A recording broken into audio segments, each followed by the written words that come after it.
Bueno, ahora toca el turno a Paco Cerezo, un hombre que desde el minuto uno que me puse en contacto con él todo ha sido facilidades y lo cual tenemos que agradecer todos porque el tema que él va a tratar es una triste realidad que puede herir sentimientos de algunos, pero que tenemos que afrontarlo como lo que es una posibilidad, ojalá, y muy remota, pero una posibilidad, que es el trasplante de pulmón y toda su problemática. Paco, muchísimas gracias. Vale.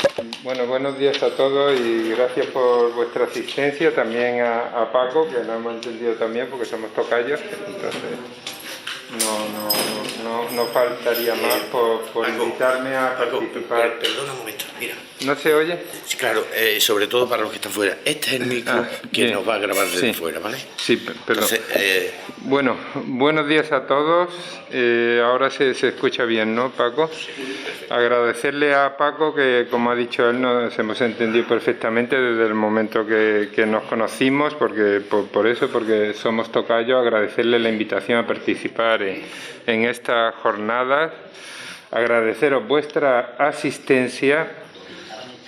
Y también pues deciros que la Casa de la Cultura del Pueblo es estupenda y me gusta muchísimo, y como en todos los pueblos de por aquí, nada más entrar se siente el calor de estos pueblos andaluces, que es que yo creo que se vive mucho mejor que en cualquier capital del mundo, ¿no? El tema que nos va a ocupar, como ya ha introducido Paco, es el trasplante de pulmón. Lo vamos a intentar referenciar a la patología, que es el motivo de esta reunión, que es la fibrosis pulmonar y la patología pulmonar creada tras la inhalación o aspiración de conglomerados artificiales de cuarzo. Y comenzar diciendo, para centrar el tema, que la experiencia en esta enfermedad es muy corta en nuestro centro, y no solo en nuestro centro, sino a nivel mundial. El número de trasplantes realizados no es muy grande. Entonces, lógicamente, como referencia únicamente tenemos esta pequeña experiencia. Por tanto, intentaremos acercaros a la idea de lo que puede significar el trasplante pulmonar en esta condición patológica, englobándolo en el conjunto o apartado de enfermedades que denominamos restrictivas, que se caracterizan. El prototipo de esta enfermedad es la fibrosis pulmonar idiopática y se caracteriza por la aparición, el desarrollo de una fibrosis a nivel pulmonar que, en caso de ser progresiva, pues va a llevar a una insuficiencia respiratoria irreversible, sin posibilidad de controlar con los métodos terapéuticos de los que disponemos. Y entonces, con unos condicionantes que intentaremos ver, pues abordar la posibilidad de un trasplante pulmonar como solución a ella. Lo primero que nos tenemos que parar a pensar es que la selección de receptores en el trasplante pulmonar es un proceso complejo. Un proceso complejo porque para hacer un trasplante pulmonar se necesita un donante de pulmón, y el donante de pulmón es una fuente limitada, ¿no? Dependemos del altruismo de las personas y de los familiares que realizan esta donación en el momento de su fallecimiento, y que todos como sociedad y como muchos enfermos, y en el futuro otros que no estamos ahora, posibles enfermos, nos beneficiaremos de esto, ¿no? Y merecen en este aspecto pues un homenaje, y es un signo del grado de cultura que nuestra sociedad ha adquirido en ese aspecto. Para mí es uno de los signos mejores, ¿no?, del buen hacer. Entonces hay que, para indicar un trasplante, pues tenemos que hacer una selección exhaustiva para ver cuál es el paciente que realmente va a ser capaz de aprovechar eficazmente o eficientemente ese recurso limitado que es el órgano donado. Entonces, pues esto exige pues una serie de condiciones, ¿no? Hay unos criterios generales que ya hemos esbozado, por ejemplo, que se padezca una enfermedad avanzada e intratable, en este caso una insuficiencia respiratoria, que se denomina terminal, sin posibilidad de tratamiento con otros métodos, con una esperanza de vida que siempre se calcula, ¿no? Pero la evolución, que es uno de los problemas que tenemos en la indicación del trasplante, es que es muy difícil de predecir, de tal manera que hay pacientes que se mantienen estables durante mucho tiempo con su enfermedad y otros pacientes bruscamente entran en un declive muy rápido que los deteriora e incluso los puede sacar fuera de la posibilidad de hacerle trasplante pulmonar. Pero en eso tenemos que estar y tenemos que intentar predecirlo. Y con una capacidad funcional ya muy limitada y una calidad de vida muy baja y muy dependiente de cuidados y de otras personas. Sin embargo, tampoco el paciente puede estar tremendamente deteriorado, por lo que os contaba antes. Si el paciente entra en un deterioro que ya afecta a otros órganos, afecta a su capacidad muscular, a su capacidad de poder andar, de rehabilitación, la recuperación en el post-trasplante pues va a ser imposible, ¿no? O si tiene, por ejemplo, afectado pues algún otro órgano vital como corazón, hígado, riñones fundamentalmente, eso va a ser un hándicap que va a impedir que el trasplante tenga éxito en ese paciente. Entonces, esta decisión, que es cuando los pacientes se someten a este proceso de estudio, de selección, es angustioso para él, porque lógicamente, si no tiene otra solución, toda la esperanza la depositas en la única que tiene, sea mala o buena, no tienen más remedio, y largo, es complejo, y en él participan pues múltiples especialidades, ¿no? Desde cirujanos, neumólogos, intensivistas, rehabilitadores, psicólogos y psiquiatras, porque cuando un paciente se va a trasplantar se exige que haya un compromiso importante con esta decisión de que va a acceder a poder tener un órgano, el cual pues es una cosa que no tiene precio, ¿no? Y es un regalo que la sociedad da, y lo va lógicamente a utilizar bien en lo que de él dependa, ¿no? Entonces el compromiso del paciente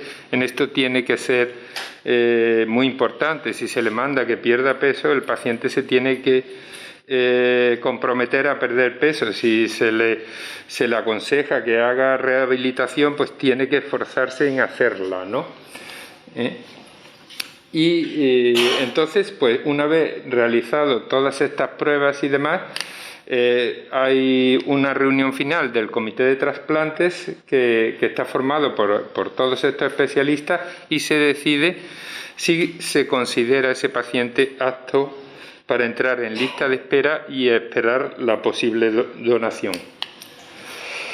Entonces, referente a lo que hablábamos, el problema es determinar esta ventana. Esta ventana en la evolución en declive de la calidad de vida y de la función pulmonar del paciente nos indica cuándo podemos trasplantar idealmente. Esto quiere decir que el paciente va a ser capaz de soportar el procedimiento y hay un declive de su función pulmonar que prevé una esperanza de vida corta. Entonces, el trabajo del comité, como he expuesto antes, es determinar fundamentalmente esta ventana en la cual tenemos la garantía máxima de que el trasplante va a tener éxito. Como decía antes, también otra de las decisiones importantes es decir qué tipo de trasplante vamos a realizar, puesto que podemos hacer un trasplante unipulmonar de un solo pulmón o bipulmonar de ambos pulmones. Hay patologías como la patología séptica, fundamentalmente representada por la fibrosis quística, en la cual el trasplante bipulmonar es obligado, porque no podemos dejar un pulmón crónicamente infectado como reservorio en un paciente inmunodeprimido, porque lógicamente la infección, al no tener defensas, va a progresar mortalmente, ¿no? Sin embargo, en el resto de patologías es posible realizar un trasplante unipulmonar. Las posibles ventajas de un trasplante unipulmonar son que se pueden beneficiar dos pacientes de un mismo donante, puesto que se pueden extraer dos donantes, y que posiblemente es más rápido encontrar un pulmón válido para un paciente que dos pulmones. Entonces, esto, en este tipo de enfermedades que hemos denominado restrictivas y como el tema del Silestone, nos permite que estos pacientes que presentan muchas veces un rápido declive de su función y se pueden salir de esta ventana, puedan ser trasplantados antes y por lo tanto beneficiarse del tratamiento antes de escapar de estos límites. De hecho, este tipo de enfermedades en algunos sistemas de organización nacional del trasplante reciben como una especie de bonus respecto a otras enfermedades como la obstructiva, que se mantienen más estables en lista de espera, de manera que se le da cierta preferencia a su trasplante respecto a otros por el riesgo de salir fuera de la indicación de trasplante o sufrir otros eventos durante su estancia en ella. Entonces, una vez que el paciente entra en lista de espera, por lo que os he comentado, esto se convierte en un proceso dinámico de revisión continua a través de visitas al hospital, de consultas telefónicas para comprobar, saber, conocer cómo está el paciente, si ha desarrollado, por ejemplo, una infección, tratarla precozmente, cómo va rehabilitación, si va perdiendo peso. Se necesita este conocimiento para el momento en que haya una donación que pueda ser adecuada para este trasplante.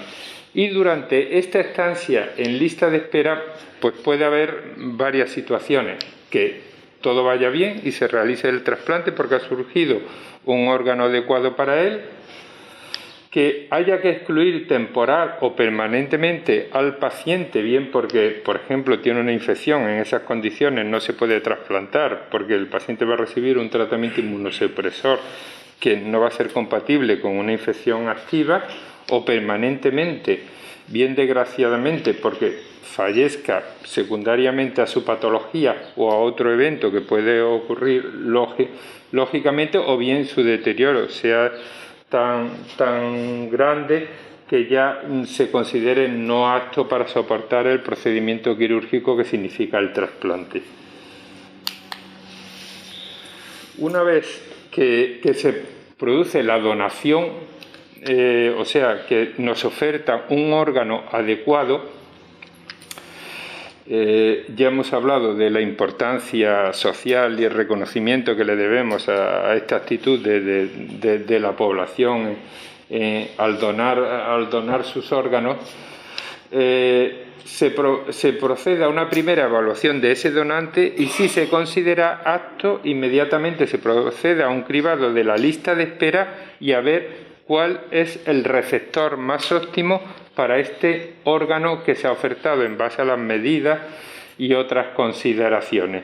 Si se considera apto, pues se llama al paciente que está en lista de espera, se le pregunta, se descarta que tenga infección, que haya empeorado bruscamente, que haya tenido algún evento reciente, y si no es así, pues se pone todo en marcha y se va a una evaluación in situ en el hospital donante por el equipo extractor para evaluar el órgano allí y proceder a su extracción. Si se considera óptimo, pues se procede a su extracción y se regresa al hospital donante, donde finalmente pues el órgano hay que prepararlo para su implante y ya se inicia el periodo de trasplante. ¿Qué ocurre? Desde que se provoca la parada cardíaca del donante hasta que se reperfunde en el receptor es lo que se denomina isquemia fría. El órgano está conservado a baja temperatura, ¿no? esto lógicamente provoca un daño en el órgano, por lo cual todo esto exige una coordinación perfecta, porque lo ideal es que ese periodo no exceda las 6 horas. Entonces, pues dependiendo de la distancia a la que vayamos, a veces hay que salir incluso fuera de España y demás, o fuera de nuestra comunidad autónoma, pues elige un medio de transporte u otro que facilita la coordinación de trasplante. Lógicamente, tanto en la evaluación inicial de la oferta del órgano como in situ en el hospital donante, pues se puede considerar que el órgano no es válido y se aborta el proceso. Desde el momento que se da la validez completa del órgano una vez extraído del cadáver, ya se inicia el proceso quirúrgico con el receptor y comienza su anestesia y la preparación para hacer el explante. Como hemos dicho, según el trasplante pulmonar indicado, las vías de abordaje varían. En el trasplante unilateral se realiza una toracotomía en el emitórax que se va a trasplantar. Este emitórax se ha elegido con base a los estudios que se han realizado previamente en el paciente y se elige para trasplantar de los dos pulmones el que peor función tenga. O sea, se va a trasladar el pulmón que peor él tenga. Considerando pues que normalmente a veces en este tipo de enfermedad no suele hacer mucha diferencia entre ambos pulmones, de tal manera que la función, por pobre que sea, se reparte aproximadamente al 50% entre ambos pulmones, lo cual es una ventaja porque ese paciente puede recibir un trasplante unilateral izquierdo o unilateral derecho indistintamente, pero lógicamente un caso mucho más favorable sería el trasplantado un pulmón que solo funciona un 20% y dejarle uno que funciona al 80%, con lo cual el paciente va a recibir un pulmón nuevo que prácticamente él puede asumir una función normal, pero además se va a quedar con un 80% de la función que tenía, ¿no? No solo desde el punto de vista respiratorio, sino también hemodinámico. Y si es un trasplante bilateral secuencial en el cual trasplantamos primero un pulmón y luego otro en el mismo acto quirúrgico, se hace una toracotomía transesternal bilateral o tipo Glanchell, que permite el abordaje a los dos emitórax, pero también permite el abordaje al corazón, porque como vamos a ver después, esto es muy importante en caso de necesitar apoyo extracorpóreo, circulación extracorpórea para la realización del trasplante. Entonces, en el proceso de trasplante, un momento fundamental es la prueba de clampaje de la arteria pulmonar. Antes de proceder a la extracción del pulmón, nosotros vamos a clampar la arteria pulmonar y vamos a hacer en el paciente como si ya no tuviera su pulmón.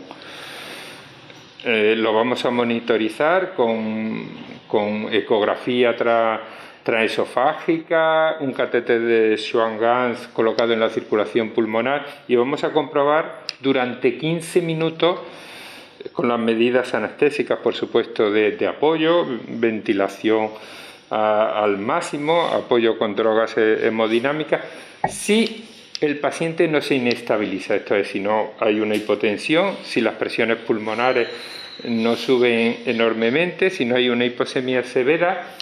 En este caso, que se mantiene la estabilidad, se puede proceder al trasplante pulmonar sin necesidad de circulación extracorpórea.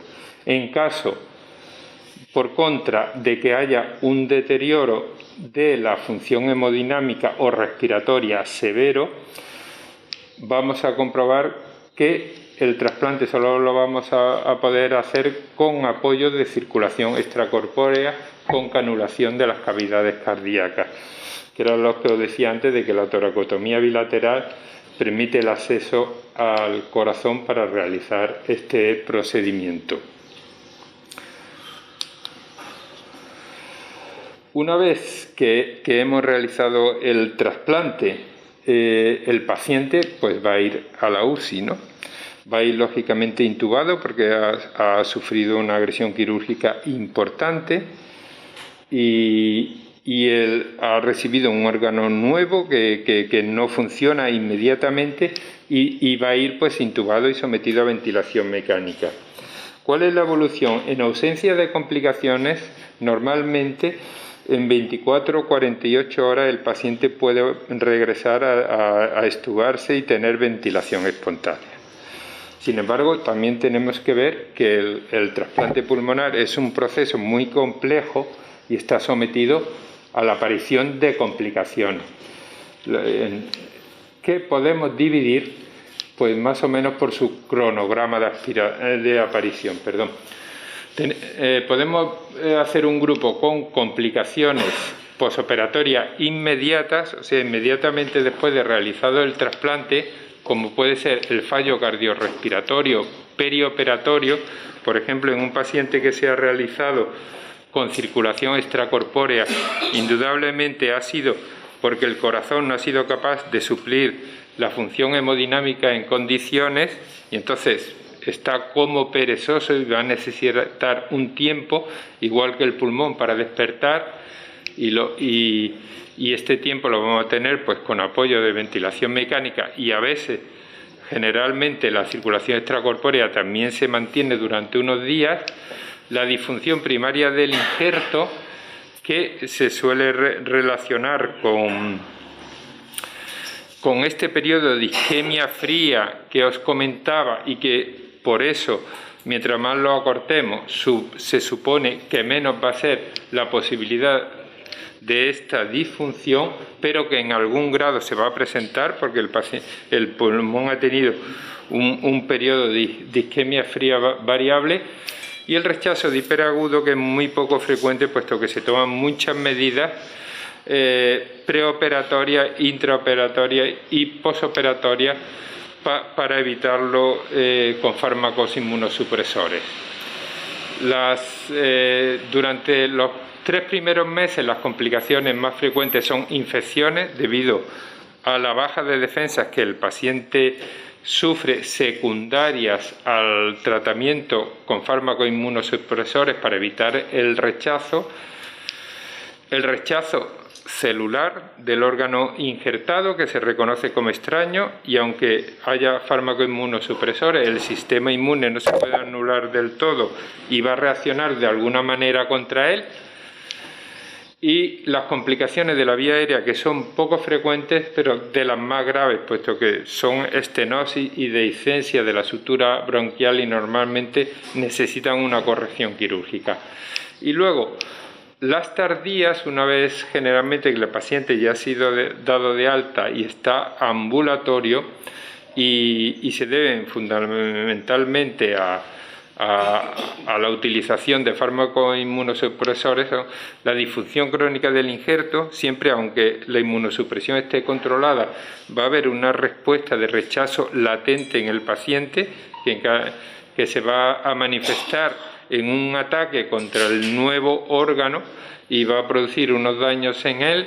La infección por CMV, que es muy ubicua, muy frecuente en el trasplante de pulmón y da muchos problemas, y que se siga una monitorización muy estrecha para su detección.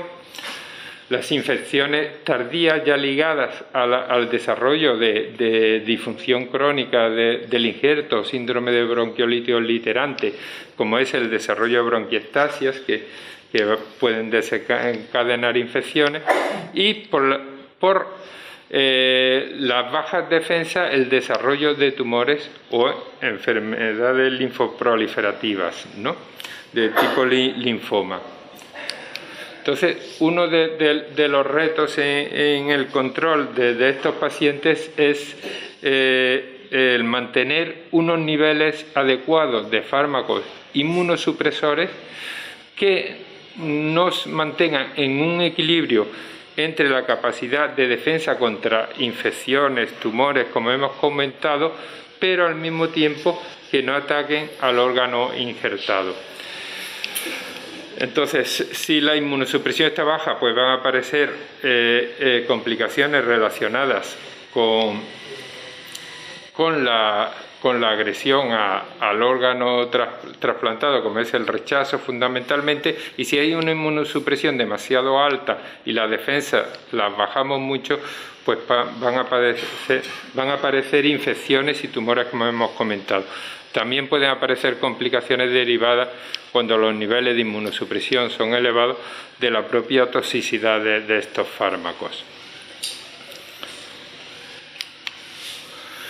A largo plazo los resultados del trasplante son muy buenos, pero hemos superado este periodo crítico y complicado del posoperatorio, ¿no? Una vez superado pues los resultados, como podemos ver, pues son muy buenos. En este estudio, que llega hasta los 3 años, más del 80% de los pacientes eran independientes y podían llevar una vida activa normal. ¿Cuál es el factor más limitante a largo plazo del trasplante pulmonar? Como hemos dicho, el rechazo crónico o el síndrome de bronquiolitis obliterante, que progresivamente a lo largo de los años va subiendo. De tal manera que entre los 5 y los 10 años post-trasplante, el 50% de los pacientes lo padecen en algún grado, ¿no? Y en cuanto a la supervivencia a largo plazo, tenemos que decir que precisamente este grupo de enfermedades restrictivas es el que tiene peores resultados en el trasplante pulmonar, que está representado por la raya verde, ¿no? Por todas las consideraciones que hemos comentado, ¿no?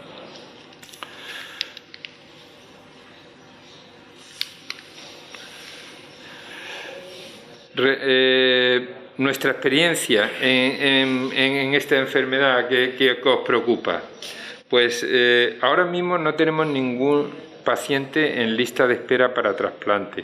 Se realizaron 3 trasplantes hace bastante tiempo, ¿no? Cuando prácticamente de los primeros trasplantes que se indicaron en esta patología. La enfermedad tiene unas características especiales, desde luego, ¿no? Si bien entra dentro del grupo de enfermedades restrictivas, la verdad es que el silestone crea una fibrosis intensísima de tal manera que prácticamente convierte un pulmón en un pulmón de porcelana, ¿no? Un pulmón que ha perdido toda su compliance, o sea, toda su elasticidad, y prácticamente no se puede ventilar porque no se mueve, es como una piedra. También hay una proliferación de adenopatías muy grande, lo cual complica mucho la cirugía, porque las adenopatías son como pequeños tumores dentro del tórax que provocan muchas complicaciones quirúrgicas como hemorragia, pero que además ocultan y deforman el resto de estructuras anatómicas, ¿no? Y una insuficiencia respiratoria ya muy severa. Los pacientes que se trasplantaron eran jóvenes, con desarrollo o acompañamiento de hipertensión pulmonar ya, con lo cual va a tener una repercusión en la función cardíaca, ¿no? Se hicieron, como os he dicho, 3 trasplantes, todos necesitaron circulación extracorpórea. Por las complicaciones estas se hicieron 2 trasplantes bilaterales que desgraciadamente fallecieron por complicaciones perioperatorias, como la que he comentado, y un trasplante unipulmonar que se trasplantó en 2014 y está vivo y ambulatorio en su casa. Entonces, ¿cuál es nuestra área de mejora entre todos y estas reuniones que debemos de intentar conseguir? Precisamente esto, determinar cuándo se indica la necesidad de trasplante, la ventana óptima para estos pacientes, en los cuales van a soportar este procedimiento, se van a beneficiar de él, porque se calcula que su evolución va a ser ominosa en breve, y hacerlo en este momento, lo cual pues no es fácil, y hay que agradecer a este tipo de reuniones que relancen estas cosas y nos pongan las pilas a todos en cierta forma. Y bueno, agradeceros vuestra atención Y si tenéis alguna pregunta, alguna duda, pues sin ningún pudor, pues realizarla, vamos, que estoy aquí para eso, ¿no? Aquí, muchísimas gracias. A vosotros. Aquí hay una pregunta que viene para el doctor. Con una silicosis simple, ¿es bueno forzar los pulmones, incluso estando en sustitución de gran cansancio y agotamiento? Por ejemplo, una maratón de 42 kilómetros. Yo no creo que esa pregunta posiblemente sea mejor posiblemente para los neumólogos. Los neumólogos la contesten mejor que yo, sin duda, sí. Sin duda. Pues. Sin duda, pero a mí me resulta extraño, porque después de una maratón de esas... No sé, que está cansado cualquiera. Creo que es momento de descansar, ¿no? Yo sí hay una cosa que me llama poderosamente la atención, cómo de difícil es que, a pesar de que sí es verdad que en España estamos bastante concienciados en el tema de las donaciones y tal, pero ¿con qué frecuencia se puede obtener órganos válidos para...? Bueno, yo creo que en España somos unos afortunados en ese aspecto, porque la población en general se ha comprometido con eso y suele haber, cuando no toda la persona que fallece puede donar, tiene que fallecer bajo unas condiciones. Entre esas condiciones, que sus órganos puedan ser válidos para que otra persona viva, ¿no? Porque si sus órganos están deteriorados, una persona que le ha dado un infarto de miocardio no puede donar el corazón, lógicamente, ¿no? Porque está dañado. Pero creo que en España, en ese aspecto, somos un país afortunado. Las negativas cuando se pide la donación son muy pocas.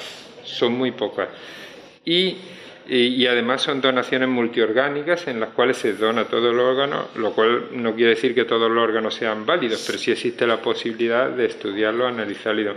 Entonces, en ese aspecto creo que somos unos privilegiados, ¿no? Lógicamente, como decía, la gestión de la lista de espera es difícil, porque algunos pacientes entran ya tarde y van a tener esa ventana muy corta antes de que sufran un deterioro grande, y a lo mejor pueden tener la mala suerte de que durante ese tiempo no aparezca un órgano adecuado, pero en general con esta gestión activa también se da preferencia. Si un paciente se pone peor, pues lógicamente hay que darle preferencia respecto a otro que está más estable y que se prevé que puede aguantar muchos meses más o menos estable en la lista de espera. Creo que hay que potenciar al máximo la donación, porque mientras más órganos estén disponibles, mejor se utilizarán y en mayor número y más gente se va a beneficiar, pero que estamos en España es a nivel mundial de los mejores países que estamos en cuanto a donaciones, ¿no? Porque se ha llevado un trabajo, está todo muy bien organizado en ese aspecto. De todas formas, Blanca, sí, por favor. Pero Blanca, por favor, es que si no se escuchan a los de allí, ¿te puedes acercar? El micrófono es ese. No, yo lo que te quería preguntar, Paco, es que estos pacientes tienen una peculiaridad, que son pacientes normalmente muy jóvenes y que por lo tanto físicamente están muy bien cuando empiezan con la enfermedad y que tienen que llegar a estar muy mal radiológicamente para que se deterioren físicamente. Y probablemente cuando llegue ese punto, no lo sé, estoy hablando sin saber, técnicamente ya no sea posible la extracción de ese pulmón. No sé si... La experiencia es corta, pero desde luego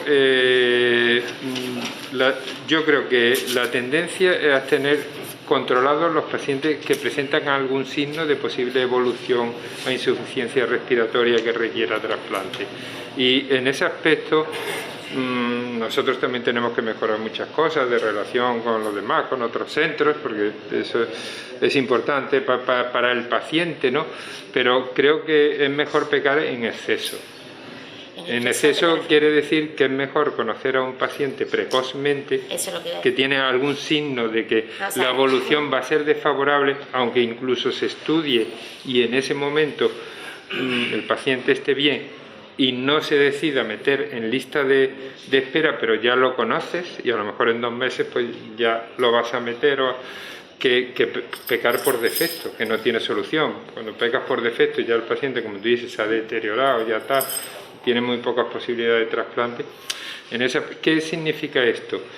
Que es, como todo, una sobrecarga de trabajo, porque, claro, es como cuando dicen, te tienes que tomar la pastilla para la tensión si tienes 10, pero si como digas 10 y medio entran 5 millones más, ¿no? Pero es así, desde luego. Sí, no, nosotros normalmente cuando empezamos los mandamos, pero muchas veces entran en un seguimiento en el que inicialmente se dice que no, porque son pacientes muy potentes físicamente, porque son gente muy joven, y de pronto es que verdaderamente es que en 2 años, como tú dices, la ventana es que es súper estrecha. Entonces no sé si a lo mejor cuando ya se vea que la cosa, no sé, igual adelantar un poco el tema del trasplante. Sin duda, yo por ejemplo, yo en eso felicito a Paco Torrico de que promueve estas cosas, porque salta una concienciación y demás, ¿no? Y nosotros en eso tenemos que mejorar mucho. Somos la única unidad que trasplanta en Andalucía y nosotros necesitamos estar en un contacto y en una accesibilidad muy grande, ¿no? Para resolver dudas, para tal. Y en ese aspecto tenemos, desde nuestro punto de vista, tenemos que mejorar mucho, pero sin duda lo ideal sería la prevención, siempre es lo mejor en medicina. Y entonces, pues sin duda, si los pacientes, mientras antes se vean, que luego no, pues no, pero significa eso, un exceso y demás. Pues muchísimas gracias.